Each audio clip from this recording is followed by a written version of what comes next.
Bipartisan leaders of the House Oversight Committee issued a letter on Monday to Secret Service Director Kimberly Cheadle asking for her to resign following the attempted assassination of former President Donald Trump on July 13th. I swear or affirm that the testimony that you are about to give is the truth, the whole truth, and nothing but the truth, so help you God. The heavens, that our colleagues that could get together on the question of presidential security against an... Today's hearing is for the American people who are seeking answers about the attempted assassination of President Trump. A little over a week ago, Americans watched in horror.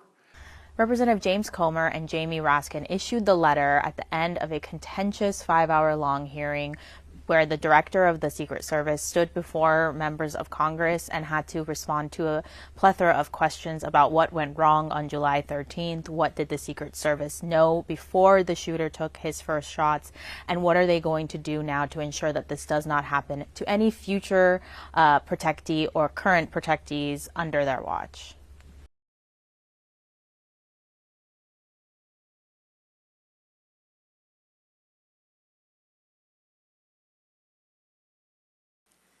I don't have an exact number to share with you today, but from what I've been able to discern, somewhere between 2 and 5 times there was some sort of communication about a suspicious individual. To the Secret Service specifically? Mm-hmm. It is a miracle President Trump wasn't killed.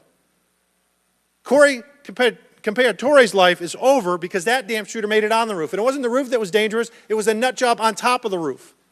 While the Secret Service director came under a congressional subpoena, she was unable to answer a lot of members' questions. She kept deflecting them to the FBI, who are now undergoing a criminal investigation into the matter, and said that she would not be able to explain details beyond what has been already made public by the Secret Service and by other local law enforcement agencies.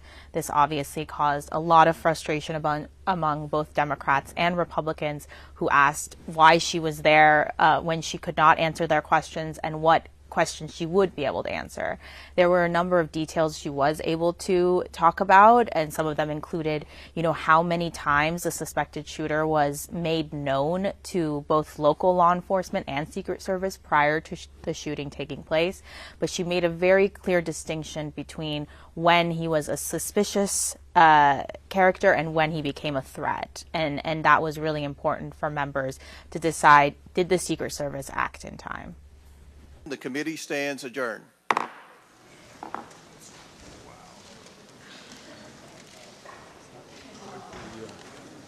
Situation.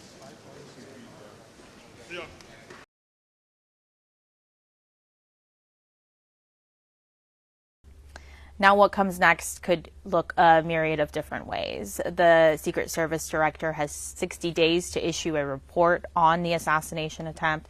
That is obviously seen by members of both parties as too long of a time for Americans and for lawmakers to go without these questions answered. And in that meantime, there will continue to be calls for a resignation. She has said specifically that she will not be resigning, that she is, quote, the right person to lead not only the agency in this moment, but the investigation to the end. And the other way that this could end is that President Joe Biden, who oversees obviously the agencies as a whole, could call for her resignation or could fire her outright. The president has not given any indication that he would do that, and the White House had no comment for that on Monday.